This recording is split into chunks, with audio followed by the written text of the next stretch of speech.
রাস পূর্ণিমা 15 না 16 তারিখ। তিথি বেরিয়ে জেনে নিন পুজোর শুভ সময়। রাস পূর্ণিমার পালন হয় সমস্ত জায়গায়। এই সময়ে বিশেষ রীতি অনুযায়ী পুজো করা হয়, তাই এর অনেক গুরুত্ব রয়েছে। রাস পূর্ণিমার সময়ে পুজোর দিক ঠিকঠাকভাবে খেয়াল রাখতে হবে, কিন্তু এবার কবে রাস পূর্ণিমা পড়েছে এই নিয়ে জল্পনা কল্পনা চলছে। তাই এবছর রাস পূর্ণিমা কবে পড়েছে এবং শুভ সময় সম্পর্কে ভিডিওতে চোখ রাখুন। নতুন বন্ধুরা অবশ্যই যেন আমাদের চ্যানেলটিকে সাবস্ক্রাইব করবেন, লাইক শেয়ার কমেন্ট করবেন এবং আপনার আপনজনদের কাছে ভিডিওটি শেয়ার করবেন। সমস্ত পূর্ণিমার মধ্যে কার্তিক পূর্ণিমার বিশেষ গুরুত্ব রয়েছে। কার্তিক পূর্ণিমায় ভগবান বিষ্ণু ও মা লক্ষ্মীর যদি আরাধনা করা যায়, ধন সমৃদ্ধি আসবেই। বাংলায় এর নাম হচ্ছে রাস পূর্ণিমা। এই পূর্ণিমার দিনে স্নান করা, দান করা অত্যন্ত গুরুত্বপূর্ণ। পূর্ণিমায় গঙ্গা স্নান করতে পারলে সমস্ত পাপ থেকে মুক্তি পাওয়া যাবে, শুভ ফল পাবেন। পূর্ণিমার দিনে দান করুন, দান করলে অক্ষয় ফল পাওয়া যাবে। কার্তিক পূর্ণিমার দিনে গঙ্গা স্নান করা ছাড়াও অন্য কোনো যদি তীর্থস্থানে বেড়াতে যান বা স্নান করেন, বিশেষ পুণ্য লাভ হবে। চলুন এবার বলি এই রাস পূর্ণিমা কবে হবে এবং এর শুভ সময় কোনটি। কার্তিক পূর্ণিমার তিথি শুরু হচ্ছে 15ই নভেম্বর সকাল 6টা 19 মিনিটে। কার্তিক মাসের পূর্ণিমা তিথি শেষ হচ্ছে 16ই নভেম্বর সকাল 2টো 58 মিনিটে। পূর্ণিমার উপবাসের দিন চন্দ্রোদয়ের সময় হচ্ছে 15ই নভেম্বর সন্ধ্যে 6টা 51 মিনিট।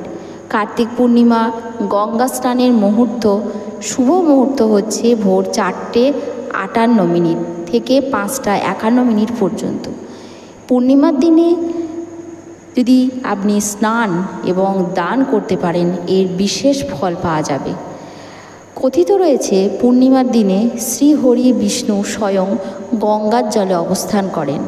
এটা বিশ্বাস হয় যে পূর্ণিমার দিনে প্রদত্ত দানের ফল আমাদের কাছে বহু গুণে ফিরে আসে। পূর্ণিমার দিনে স্নানের পরে তিল, গুড়, তুলা, ঘি, ফলমূল, শস্য, কম্বল, কাপড় আপনি দান করুন। এছাড়াও একজন অভাবীকে খাদ্য সরবরাহ করুন, খাদ্য দান করুন। শাস্ত্রে বলা হয়েছে এই দিনে প্রয়াগরাজের স্নানের গুরুত্ব সবচেয়ে বেশি।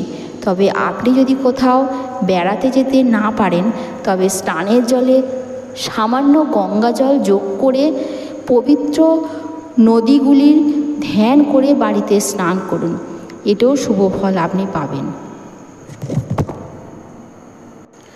লোককথা অনুসারে শ্রীকৃষ্ণের সংস্পর্শ পেয়ে গোপিনীদের মনে অহংকার জন্মায়। তখন শ্রীকৃষ্ণ অন্তর্হিত হন।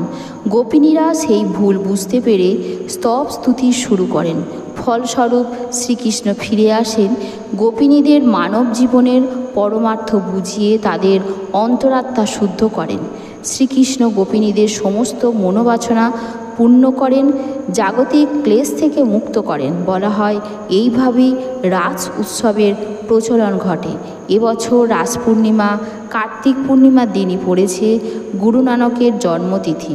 হিন্দু ধর্ম জ্যোতিষশাস্ত্র মতে কার্তিক পূর্ণিমা অত্যন্ত শুভ মুহূর্ত এবং শুভ সময়।